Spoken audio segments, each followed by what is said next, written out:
So I would show up to the games like a couple hours before, get the players coming off the bus, be in the locker room as they're tying their shoes, putting their jerseys on, going on the court with them as they're warming up, literally be on the court during intros. So like I'm like there as they're like, sometimes the teams do like little mosh pits where they all like get hyped up and jumping around like in there with them during the game, watching the game, doing live content as well.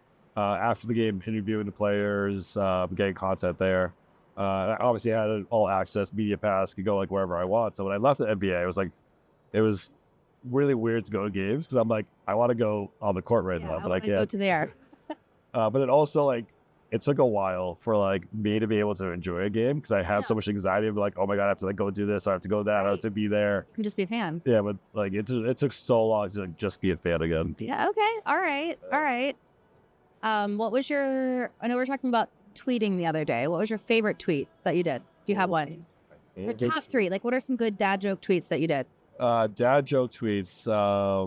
My favorite dad joke tweet is it was a really nice dunk. Yeah. The tweet was, "This is so nasty, you have to watch it in incognito mode." Oh god. So that was a good one. Bunch. But really, what I kind of remember more is I oversaw our social creative. So when we first started, social was just text-based, which like now is like, it's what do you mean it was text-based? Like it's just such a visual medium now.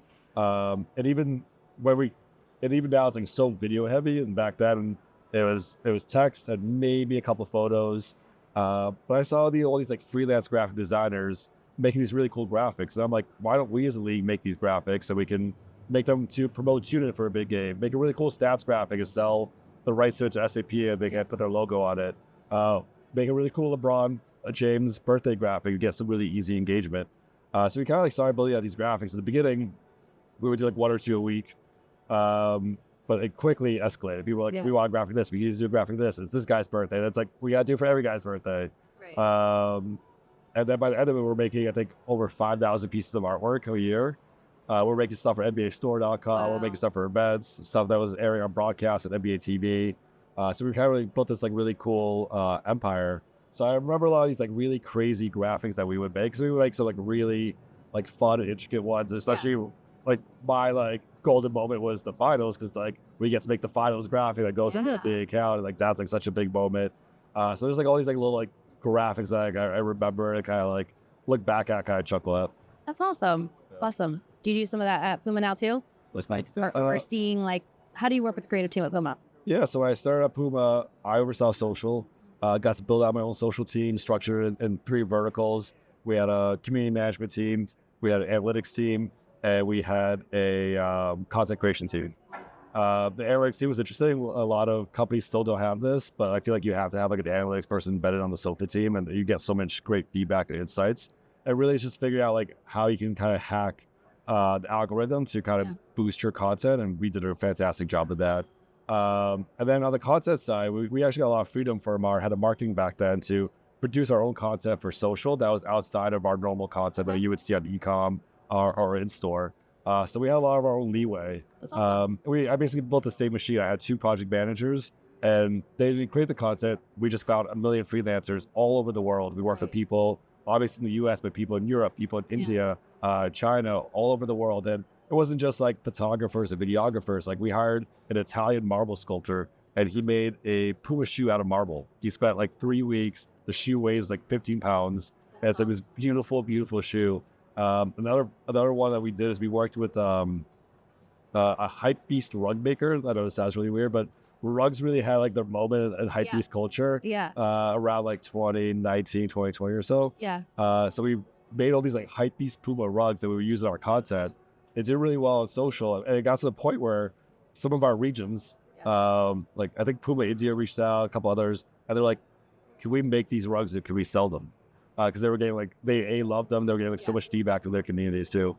So it was really cool. It's like, so when we kind of think about content, it isn't necessarily just like, oh, let's hire a photographer and shoot some shoes. It's like, how can we build interesting content by actually building like we have this marble sculpture. He makes the shoe, and then we send it to a photographer and make some really awesome content around it. But it's like, how can we get people like really excited about Puma in different ways? No, that's amazing. I love that. So then how did you get into emerging tech then? Like what was that transition? The journey? I kept growing at Puma, kept growing the social team, and we were blessed. We had this great social team, and really just a bunch of rock stars of that team. And at some point, like I just felt kind of like a guardian of the team. Yeah. I didn't necessarily need to like be there day to day anymore. So I was talking with our head of marketing that he's like, "What do you want to do?" And he was kind of like, as you progress at Puma, progress in your career, like your job usually become a little bit more nebulous and harder to define. And like you gotta like just discover what you want to do more. Yeah. So he just gave me a lot of freedom. There's a couple of things he really cared about. He wanted to do things in Roblox. NFTs were like a thing back then. So we started exploring these spaces. We built our own Roblox experience. We managed our NFT business. And that just continued to grow. Now we have like a very robust digital goods business where we sell Puma products across a number of different video games, like mobile games and VR, in like digital environments like Meta's Avatar store. And we built this really nice revenue business out here, this revenue positive business. Apparently we're the only part of global marketing that directly drives revenue, which is a really funny thing to say. And there's no cost of goods for us, right? So it's like all the revenue we make there is just pure revenue. And we also get the marketing value of being in these places, interacting with these different communities. So that's been like a really great business that we've especially grown in the last 18 months.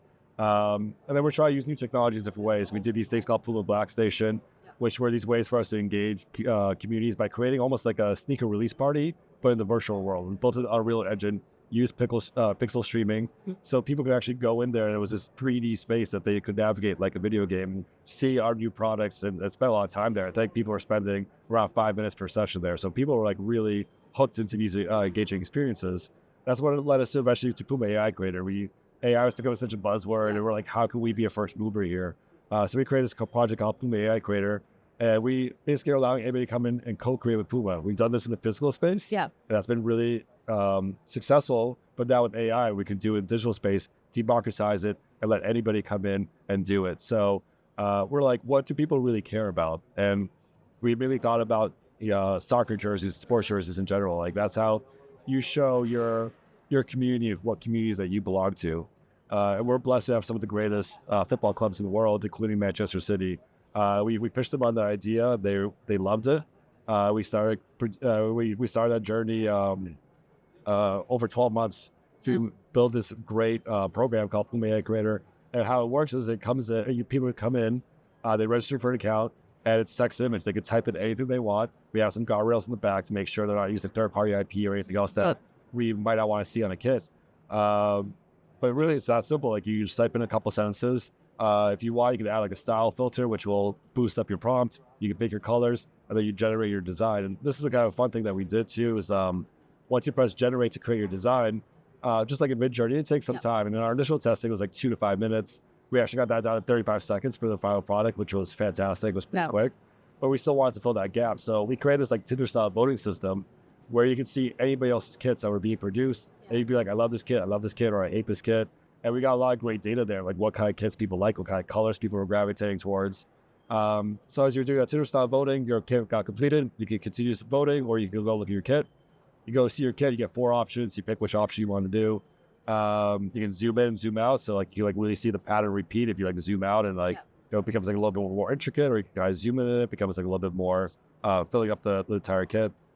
And then there's some customization options. You can do like a V-neck, collar neck, button neck. You can change like the base color of the uniform, et cetera, et cetera. But our goal was to really allow anybody to come in and produce a Man City jersey using text-to-image AI in under 60 seconds. And there was people on my team that made 60 kits in under 40 minutes. It's awesome. Were the users able to somehow download the jersey or like keep like a GIF of it or something? I mean, how did that work? Yeah, we gave everybody a social shareable asset that they could put their stories or what have you. We originally talked about potentially doing some kind of digital asset NFT type style, but the project already has so many layers to it. We had Puma, we had Manchester City. Monetization and all that other stuff. Yeah, well, a little bit free and just like let them just kind of have it. But there's all these layers. AI was still so new and is still so new. We just didn't want to overcomplicate it either. Like it makes sense. Like the whole time I was like, let's make it simple, keep it simple. Usually in my past projects, I like to overcomplicate. This time I was like, let's just really try to keep it simple. Right. No, that's great. That's awesome. Have you guys thought about doing any using AI and VR for like a runway show or an event like that? Because I could see that, like, I have this vision of where you're actually licensing for all the likenesses with your influencers, your models, and then the users are able to go in, maybe see some BTS stuff, see details. I don't know if you guys have thought about that. Yeah, You'd be we've done some stuff open to it? in that space in the past. For one of our New York City fashion shows, it was actually a part of our Black Station event. Okay. And we had a couple of athletes, Neymar and Skylar Diggins. Neymar couldn't come over for the fashion show because he was still in season. Right. So we actually scanned him. We made a 3D version of him. And we had this 3D version of him that walked the fashion show, but it was also available in this Black Station environment. So that was really fun. We used that model for a couple other things too. But it was kind of interesting to have this like 3D version of Neymar that we could kind of play with and do different things with. So that's like an interesting space, especially now with AI, how AI can kind of help you with some of this 3D modeling. It's kind of interesting where that is going, yeah. Nice. So you use Midjourney yourself? Yeah. Do you remember your first thing you ever generated? It was probably a Puma shoe. Okay. I actually designed all the artwork in my kid's room using Midjourney as well. Oh, that's awesome. There was like a couple of prints I saw that I liked, but they weren't quite right. So that's like, let me just kind of like make this a Midjourney. Right. That way I have all these like awesome prints in his room. I mean, it's crazy how far the tech has come in just 2 years. I mean, I remember when I first started in Midjourney, the prompts weren't great, and then you're learning about prompting, and then I guess it was like a year ago where prompt engineering became this huge thing. But like, as I saw that, I was like, this is going to start to get automated. So if people are just leaning into only being a prompt engineer, that's going to be a blip on the radar because we're using AI to help our AI. And that was part of your AI Puma creator, right? Yeah, so we use Gemini in the prompting stage. And basically, Gemini would read your prompts, and then it would try to make your prompt a little bit better. Yeah. So when it got fed into the text-to-image software, it would produce something even stronger. And then also we use Gemini to filter out any not safe for work language, any other competitors that we were trying to pull out. So that was like a really valuable tool for us in the prompting stage. Nice. What would you tell other brands who are thinking about using AI for something cool, but they're scared or they're nervous, they don't know what to do? Yeah, I mean, I think first it's empowering your employees, letting them play with it. I think at Puma, it's like, obviously, I'm really focused in the space. There's a couple other people that are very focused in the space, but you see AI really bubbling up in multiple different business units and functions. And it's great. It's like you can kind of like see how one team is using it versus another team. And we have similar teams. We'll have like a design team for Puma football, but there's also a design team for hoops. And they're a little bit separate and they'll do things in different ways. So it's kind of fun to see how they might use technologies in different ways. So I think it's just empowering people, giving them some room, some opportunities to kind of play with these tools. I think that's a big thing. And then obviously there's like a lot of low hanging fruit ways to use AI. You can use AI to create creative for you. I think that's a really great entry to AI. But I think we got to start thinking about what is next. I think this Puma AI creator project's a really great example of like co-creation that you can do with your community, powered with AI. But even for that, I'm like, that's like just one stepping stone. Like, what is this going to look like in 2 or 3 or 4 or 5 years? Like, how's the technology we use different ways? Somebody else said this, and I'm kind of stealing their quote, but I forget who originally said this. But they're like, it's like the early days of the internet or the cell phones. It's like, you couldn't really imagine Uber becoming a thing, right? Right. And then obviously Uber becomes this like massive company built on those technologies. Like, what are going to be like Ubers and those type of technologies that come from AI being available to everybody? Absolutely.